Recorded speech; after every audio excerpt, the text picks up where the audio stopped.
वालेकुम dear students. आज हम चैप्टर नंबर 3 स्टार्ट करेंगे। आज हम chapter number 3 the atomic structure start करेंगे। तो सबसे पहले हमें पता होना चाहिए द एटॉमिक स्ट्रक्चर, चैप्टर का नाम ही है द एटॉमिक स्ट्रक्चर। तो सबसे पहले हमें पता होना चाहिए कि व्हाट इज एटम। एटम क्या है? एटम के बारे में दो कॉन्सेप्ट हैं। Old concept, according to old concept atom is individual particle. Atom लफ्ज ग्रीक वर्ड एटोमॉस में से लिया गया है जिसकी माना है individual. According to old concept, पुराने नजरिए के मुताबिक 500 बीसी, 500 साल पहले बिफोर क्राइस्ट एक ग्रीक साइंटिस्ट डेमोक्राइटिस ने कहा कि एटम इंडिविजिबल है, इससे ज्यादा छोटा कोई चीज नहीं, ये स्मॉलेस्ट पार्टिकल है, छोटे में छोटा जरा है। फिर एक रोमन पोइट ने 100 बीसी जो है 100 साल पहले बिफोर क्राइस्ट जो है रोमन पोइट लिकिफोस ने कहा कि एटम इंडिविजिबल है।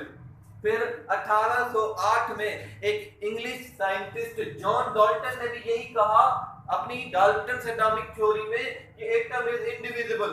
उन्होंने अपने हिसाब से, अपने दौर के हिसाब से, अपने टाइम के हिसाब से, अपनी टेक्निक्स के हिसाब से ये साबित किया कि एटम सबसे छोटे में छोटा जरा है, स्मॉलेस्ट पार्टिकल है, इससे छोटी कोई चीज नहीं है। ये ओल्ड कॉन्सेप्ट के मुताबिक। नाउअडेज इलेक्ट्रॉनिक माइक्रोस्कोप आ गई है। इलेक्ट्रॉनिक माइक्रोस्कोप एक चीज का साइज 10 लाख गुना बढ़ाकर दिखा सकती है। तो अब नाउअडेज मुख्तलिफ एक्सपेरिमेंट्स ने साबित किया कि atom is a divisible particle. Atom तो टूट सकता है and atom contains more than 100 सब एटॉमिक पार्टिकल्स। एटम के अंदर 100 से ज्यादा पार्टिकल्स मौजूद होते हैं in which there are 3 100 से ज्यादा सब एटॉमिक पार्टिकल्स होते हैं। 100 से ज्यादा सब एटॉमिक पार्टिकल्स होते हैं जिसमें 3 पार्टिकल फंडामेंटल है, इलेक्ट्रॉन, प्रोटॉन एंड न्यूट्रॉन। इसके अलावा पार्टिकल है मीजॉन्स, हाइड्रॉन्स, न्यूट्रिनो। ये भी सब एटॉमिक पार्टिकल्स हैं, लेकिन फंडामेंटल पार्टिकल्स हैं electron, proton, neutron. There are 2 parts of an atom. Atom के दो हिस्से होते हैं, nucleus and extra nucleus. For example hydrogen के एटम की स्ट्रक्चर लिखें तो एटम के न्यूक्लियस में 99 से ज्यादा पार्टिकल्स एटम के न्यूक्लियस में मौजूद होते हैं। एक पार्टिकल एक्स्ट्रा न्यूक्लियर पार्ट, जिसे शेल भी कहा जाता है, जिसे ऑर्बिट भी कहा जाता है, इलेक्ट्रॉन उसमें रहता है। 99 से ज्यादा पार्टिकल एटम के न्यूक्लियस के अंदर होते हैं, प्रोटॉन, न्यूट्रॉन, न्यूट्रिनो, हाइड्रॉन, मीजॉन। सिर्फ एक पार्टिकल जिस पर नेगेटिव चार्ज होती है वो एटम के बाहरी हिस्से शेल में मौजूद होता है। प्रोटॉन पर पॉजिटिव चार्ज होती है, इलेक्ट्रॉन पर नेगेटिव चार्ज होती है और न्यूट्रॉन पर कोई चार्ज नहीं होती। रदरफोर्ड साइंटिस्ट ने कहा कि एटम की स्ट्रक्चर सोलर सिस्टम की तरह है।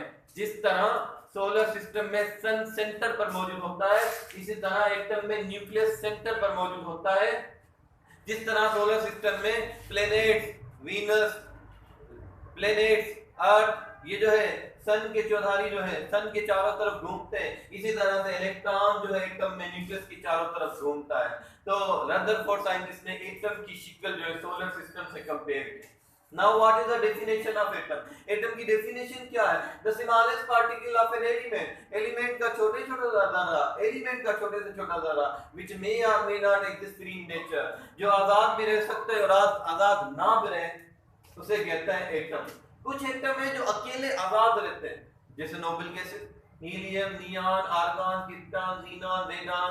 इनके आउटर मोस्ट शेल, इनके आखिरी शेल कंप्लीट होते हैं, ये आजाद होते हैं, ये अकेले एटमॉस्फेयर में मौजूद हो सकते हैं। लेकिन इनके अलावा जो 112 केमिकल एलिमेंट हैं, hydrogen, lithium, beryllium, carbon, nitrogen, oxygen, beryllium, magnesium, calcium, etc, वो सारे के सारे एलिमेंट आजाद नहीं रह सकते, वो किसी न किसी के साथ बॉन्ड बनाएंगे। क्यों? क्योंकि इनके आउटर मोस्ट शेल इनकम्प्लीट होते हैं।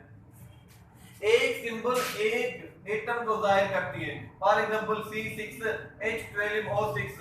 इसका मतलब है कार्बन के 6 एटम, हाइड्रोजन के 12 एटम और ऑक्सीजन के 6 एटम। टोटल 24 एटम है इस ग्लूकोज के फार्मूले में।